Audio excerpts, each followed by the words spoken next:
Y gracias, Dios, por tu bondad y por tu amor, y gracias por esta oportunidad que nos das de venir a ti, Señor, una vez más. Te rogamos, Señor, que tú sigas haciendo tu obra entre nosotros, sigas instruyéndonos y guiándonos. Y gracias, Señor, por este tiempo que hemos podido apartar para esto, Señor. Te damos la gloria y la honra a ti, Señor, en el nombre de Jesús. Amén, amén. Muy bien. Hechos, capítulo 2, verso 42. Quisiera ver en el libro de los Hechos cómo los discípulos comenzaron a poner en práctica aquello que les encomendó el Señor Jesús. Hechos 2, 42. Si recuerdas, en Hechos 2 comienza la iglesia, ¿verdad? Y comienza la iglesia con esta manifestación del Espíritu Santo en sus vidas, capacitándoles para ser testigos, ¿no? para Él. Y en Hechos 2:42, ellos, después de que 3,000 personas se añadieron a la iglesia. Ahora, eso es muy interesante. Imagínate que de un día para otro 3,000 personas hay en tu iglesia. Dices, quiero crecimiento, pero no así, ¿no? Y luego, ¿qué hago con ellos, no? Con 3,000 personas, ¿te imaginas? Pues los discípulos decidieron perseverar en 4 cosas cuando de un momento a otro ahora ya tienen 3,000 personas bautizadas y todo, ¿no? Dice, recibieron su palabra, fueron bautizados, se añadieron 3,000 personas. Verso 42 dice, y perseveraban en la doctrina de los apóstoles, en la comunión unos con otros, en el partimiento de pan y en las oraciones. 4 cosas en las que decidieron perseverar. Y creo que cualquiera de nosotros, si estás al frente de una congregación o pastoreando un grupo de personas, creo que estas 4 cosas deben de ser importantes dentro de la iglesia. Esto es en lo que perseveraban desde el principio de la iglesia. Y si hay alguna iglesia a la que te quieres parecer, es a la iglesia del Nuevo Testamento, ¿verdad? Y cada una de ellas es un tema de estudio, ya sea la comunión entre hermanos, ya sea el partimiento del pan, ya sea las oraciones. Es un estudio en cada uno, pero yo quisiera enfocarme en el primero. Perseveraban en la doctrina de los apóstoles. La palabra doctrina es la palabra didache o didaque, que significa instruir o enseñar, enseñanza, dar instrucciones. Y se dedicaban a esto. ¿Por qué? Bueno, en el Evangelio de Mateo, en el capítulo 28, los versículos 19 y 20, es lo que se le conoce como la Gran Comisión. Y en esa porción de Mateo 28 nos dice que Jesús les dijo, id y haced discípulos a todas las naciones, bautizándolos en el nombre del Padre, del Hijo y del Espíritu Santo. Y en el versículo 20 dice, enseñándoles que guarden todas las cosas que os he mandado. De entrada, para ser discípulos es evidente que es esencial la enseñanza. Pero también en el verso 20 me dice, enseñándoles a que guarden todas las cosas que os he mandado. En la comisión, en la gran comisión, hay un gran elemento que es la enseñanza. Y los discípulos decidieron perseverar en esto, en la enseñanza de los apóstoles. Y yo quisiera ver nada más a través del libro de los Hechos algunos momentos en los que vemos a los discípulos haciendo esto y perseverando en esto. Mira lo que dice en Hechos capítulo 5, verso 42. Unos capítulos adelante, en Hechos 5, versículo 42, dice, y todos los días en el templo y por las casas no cesaban de, ¿qué dice? Enseñar y predicar a Jesucristo. Hechos 5, en el versículo 42 me dice, cada cuándo lo hacían. Dice ahí, todos los días lo hacían. ¿En dónde? En el templo y en las casas.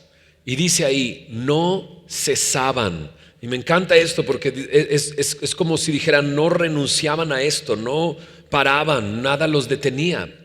Y la verdad es que al decir no cesaban es porque en el capítulo 5 hay situaciones que suceden en el capítulo a los apóstoles que harían a muchos de nosotros cesar y detenernos. En el capítulo 5 se muestra cómo Pedro es echado en la cárcel pública. En el versículo 17 y 18 me dice eso. Levantándose el sumo sacerdote, todos los que estaban con él, dice en el verso 18, echaron mano a los apóstoles y los pusieron en la cárcel pública, ¿no? Entonces, muy temprano en la vida de la iglesia ya hay persecución, ya hay el detenerles, ¿no? Bueno, a Jesús lo habían crucificado y Jesús dice que el siervo no es mayor que su señor, ¿no? Entonces están viviendo esto y ahora están en la cárcel pública. En el versículo 20, en el versículo 19 y 20 sucede algo muy interesante. Dice que un ángel del Señor, abriendo de noche las puertas de la cárcel y sacándolos, dijo: id y puestos en pie en el templo, anunciad al pueblo todas las palabras de esta vida. Y sucede un milagro, ¿no? Esa noche un ángel viene, abre las puertas y les vuelve a recordar el llamado que Dios les había dado. Enseñen todas las palabras de esta vida, anuncien todas las palabras de esta vida. Y solamente la frase palabras de esta vida me recuerda a Jesús diciendo: mis palabras son espíritu y son vida. Y me recuerda a Pedro cuando Jesús les pregunta: ¿y ustedes también se quieren ir? Y dicen ellos: ¿a dónde iremos? Si solo tú tienes palabras de vida eterna, ¿no? Entonces ellos son sacados de la cárcel, ¿no? Y al siguiente día, ¿no? Mira lo que dice el verso 21. Habiendo oído esto, entraron de mañana en el templo y, ¿qué dice? Enseñaban, ¿no? ¿Qué hacían? Enseñaban. Entonces aún la cárcel pública no les intimó para dejar de hacer esto, sino que enseñaban al siguiente día en la mañana y en el templo, en un lugar completamente público donde podían encontrarlos. Ahí en los siguientes versículos me dice que el sumo sacerdote estaban ahí y llamaron, o sea, mandaron traer a los que estaban en la cárcel, pero cuando llegaron no los encontraron. Pero lo más impresionante es que encontraron a la guardia en su lugar, a la cárcel cerrada, pero no había nadie adentro, ¿no? Y entonces en los siguientes versículos dice en el verso 23: por cierto, la cárcel hemos hallado cerrada con toda seguridad, los guardias afuera de pie ante las puertas, mas cuando abrimos a nadie hallamos dentro. Cuando oyeron estas palabras, el sumo sacerdote y el jefe de la guardia del templo y los principales sacerdotes dudaban en qué vendría a parar aquello, ¿no? Entonces ahí están dándose cuenta que están enfrentando algo mucho más grande de lo que pensaban. O sea, creían que los iban a hacer callar, pero no solamente, más bien no los encontraron en el lugar donde los habían dejado toda la noche. Y en el momento en que está pasando esto, dice el verso 25, les dieron esta noticia: los varones que pusiste en la cárcel están en el templo y, ¿qué dice? Enseñan al pueblo. Jesús los había comisionado a esto y ellos no se detienen, y a pesar de haber pasado la noche en la cárcel, ahí están, y entonces los encuentran ahí. Y los traen, ¿no? Y los traen de regreso otra vez frente al concilio. Los traen, dice ahí en el siguiente versículo, sin violencia. Dicen: si los sacamos a la fuerza, igual se levanta todo un problema. Y entonces los traen sin violencia y los traen delante del concilio. Y dice en el verso 28 que les dijeron: no os mandamos estrictamente que no, ¿qué dice? Enseñaseis en ese nombre. Y ahora habéis llenado a Jerusalén de vuestra doctrina y queréis echar sobre nosotros la sangre de ese hombre. Respondiendo Pedro y los apóstoles dijeron: es necesario obedecer a Dios antes que a los hombres, ¿no? Y entonces aquí en el verso 28 me dice qué fue lo que estrictamente les pidieron que no hicieran. Los metieron en la cárcel con ese fin, que no enseñaran en ese nombre. Pero de repente dice esto: y ahora habéis llenado a Jerusalén de vuestra doctrina. No solamente no obedecieron a que estrictamente no enseñen, sino que ahora llenaron todo Jerusalén con esa doctrina. ¿Te imaginas que digan eso de nosotros? Wow, ¿no? Sería maravilloso, ¿no? En el lugar donde tú estás, ¿no? Ahorita conocí a unos amigos de Milpa Alta. ¿Te imaginas que de repente digan: ya llenaste Milpa Alta de tu doctrina? ¡Wow! Gloria a Dios, ¿no? ¿Te imaginas?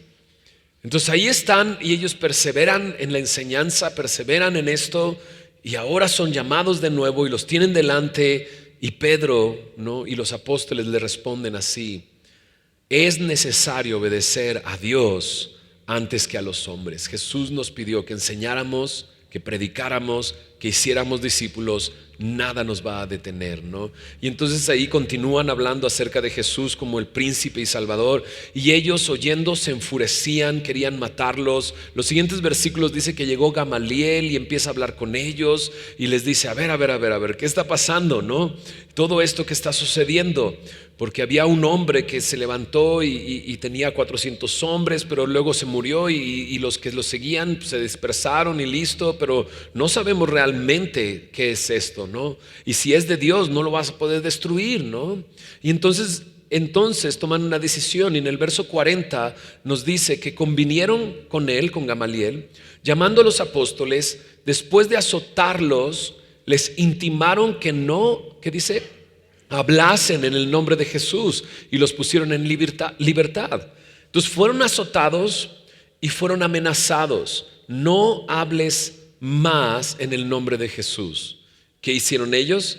Verso 41 me dice que se llenaron de gozo, de ser tenidos por dignos de padecer afrenta por causa del nombre. Y entonces llegamos al versículo que leímos: y todos los días en el templo y por las casas, ¿me ayudas a decir el resto del versículo?, no cesaban de enseñar y predicar a Jesucristo. Wow. ¿Sabes? Nada les impedía llevar a cabo el ministerio que Dios les había encomendado. Que nada nos detenga. O sea, los discípulos determinaron. Eso es lo que significa perseverar. Y perseveraban en la doctrina de los apóstoles. Perseverar es mantenerse firmes o determinar. Una definición más exacta de esta palabra es persistir firmemente en una cosa, dando cuidado constante a ella. Persistir firmemente en una cosa, dando cuidado constante a ella. Y eso es lo que se decidieron y determinaron. ¿Sabes? Que determinemos, que percebemos.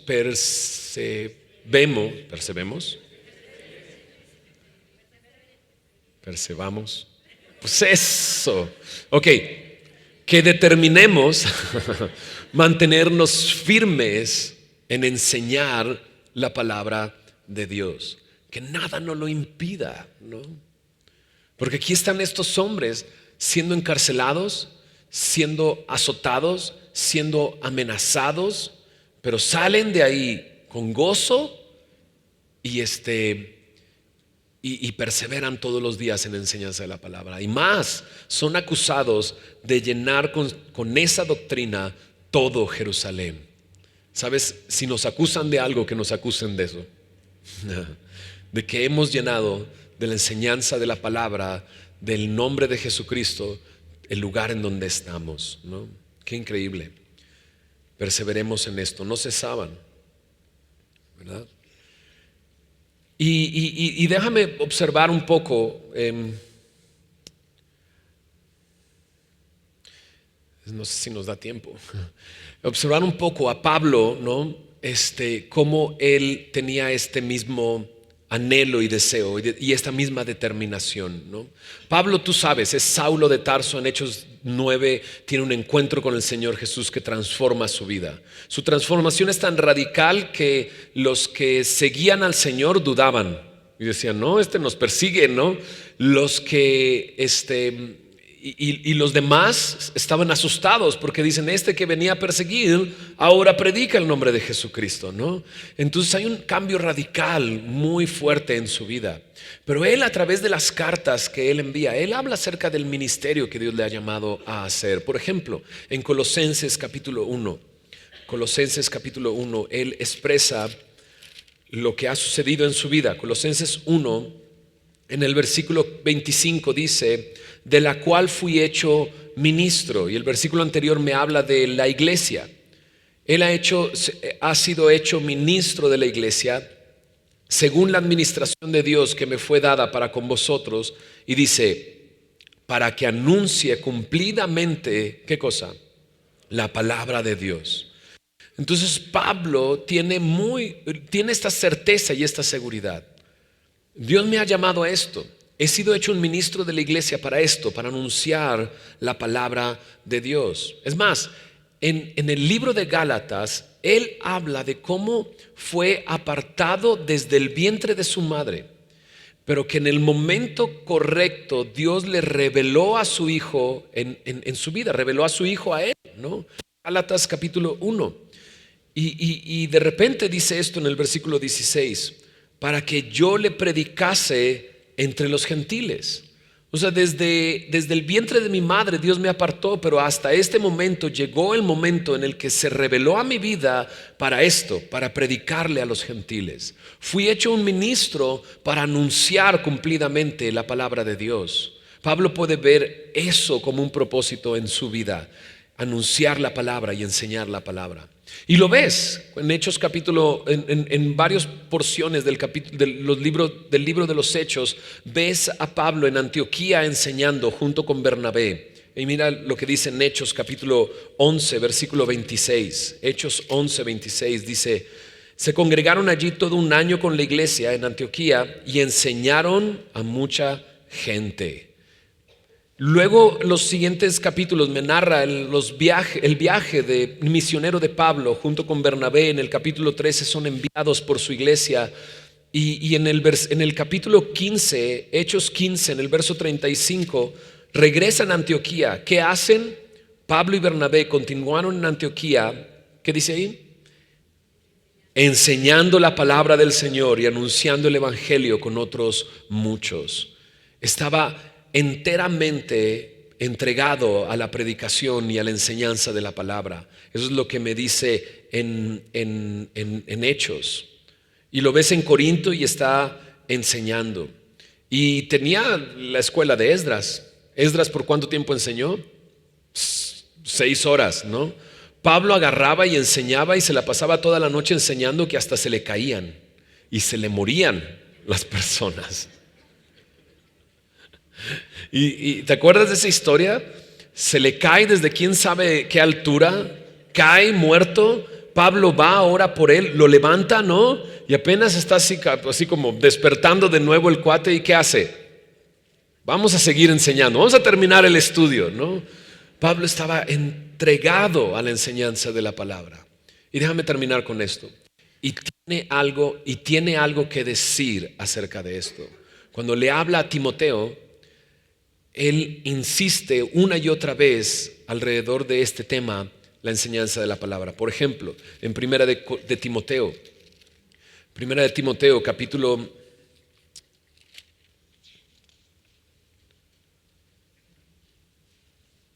capítulo 4, versículo 13, le dice a Timoteo así: entre tanto que voy, ocúpate en la lectura, la exhortación y la enseñanza.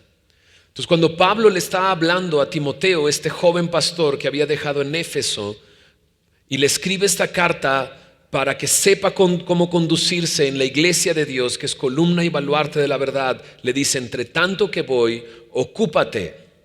Hay algo en lo que tienes que ocuparte, ¿no? Ahora, yo sé que dentro del ministerio en la iglesia podemos hallar muchas cosas en que ocuparnos. Hay infinidad de cosas en que nos podamos ocupar. Incluso en Hechos capítulo 6 ves a los apóstoles con las quejas que comienza a haber acerca de la distribución de las mesas y las viudas, ¿no? Y cómo no recibían la cantidad que se les estaba dando y demás. Y ellos de repente hacen un alto y dicen: ¿saben qué? No es justo que dejemos la enseñanza de la palabra para servir a las mesas. Y no es que los apóstoles sintieran: yo no estoy para servir, yo estoy para enseñar. No. Simplemente es que tienen un llamado. Y lo que hacen es buscar hombres llenos del Espíritu Santo, llenos de sabiduría. Ahí están las características, y escogen algunos hombres que tienen estas características, entre ellos a Esteban, a Felipe, ¿no? Y entonces ellos dicen: y nosotros nos vamos a ocupar de orar y del ministerio de la palabra. Y como pastores necesitamos ocuparnos en esto, en la lectura, la exhortación y la enseñanza, ¿no? Y Pablo se lo dice a Timoteo aquí y luego se lo vuelve a repetir en 2 de Timoteo capítulo 4 versículo 2, que prediques la palabra. Entonces pasan años entre la primera carta y la segunda carta. La situación es distinta para Pablo en el lugar donde está escribiendo esta carta, pero Pablo sigue insistiendo: predica la palabra, que instes a tiempo y fuera de tiempo. Y la palabra tiempo es como temporada o época, ¿no? Y creo que en cualquier época necesitamos estar enseñando la palabra de Dios. Y déjame decirlo así: esté de moda o no esté de moda, enseña la palabra de Dios, predica la palabra de Dios. Y le dice a Timoteo: redarguye, reprende, exhorta con toda paciencia y, ¿qué dice? Doctrina. Y doctrina. Necesitamos ocuparnos de estas cosas, necesitamos predicar la palabra. ¿Okay? Y Pablo se lo dice a Timoteo en este versículo. Ahora, me salté el versículo 1, ¿verdad que sí? El versículo 1 le da mucho más solemnidad a esta instrucción que está recibiendo Timoteo. En el versículo 1 del capítulo 4 de 2 de Timoteo le dice: te encarezco delante de Dios y del Señor Jesucristo, que juzgará a los vivos y a los muertos en su manifestación y en su reino, que prediques la palabra. Y dices: no, pues así, pues sí. Porque si me pones delante de Dios y delante del Señor Jesús, que va a juzgar a vivos y a muertos, y me dices predica la palabra, es porque es importante, ¿verdad? Le pusimos a este taller ese nombre: predica la palabra, porque creemos que es el llamado que Dios nos ha hecho y que debemos de hacerlo a tiempo y fuera de tiempo. ¿Por qué? Porque hay un peligro que yo creo estamos viviendo el día de hoy. Versículo 3 dice: porque vendrá tiempo cuando no sufrirán la sana doctrina, sino que teniendo comezón de oír, se amontonarán maestros conforme a sus propias concupiscencias, y apartarán de la verdad el oído y se volverán a las fábulas. Y creo que estamos viviendo momentos así que han llegado en nuestro tiempo, donde a las personas les gusta escuchar cosas que les quiten la comezón del oído, ¿no? Cosas que quieren escuchar. En otra versión dice, en esta frase dice, que les digan lo que sus oídos se mueren por oír. Y en nuestros oídos carnales nos encanta escuchar 1000 mensajes acerca de 1000 cosas que no tienen nada que ver con la palabra de Dios. Y por eso Pablo le dice a Timoteo: tú tienes que predicar la palabra. Porque oídos hay y maestros hay que se encuentren con esos oídos y aparten de la verdad, dice el oído, y se vuelvan a las fábulas. Oídos hay, bocas hay, pero tú predica la palabra. Ese es el llamado que Dios nos ha hecho. Es más, no solamente predicar la palabra, sino ahí mismo en 2 de Timoteo capítulo 2 verso 2, y te quiero animar a esto también.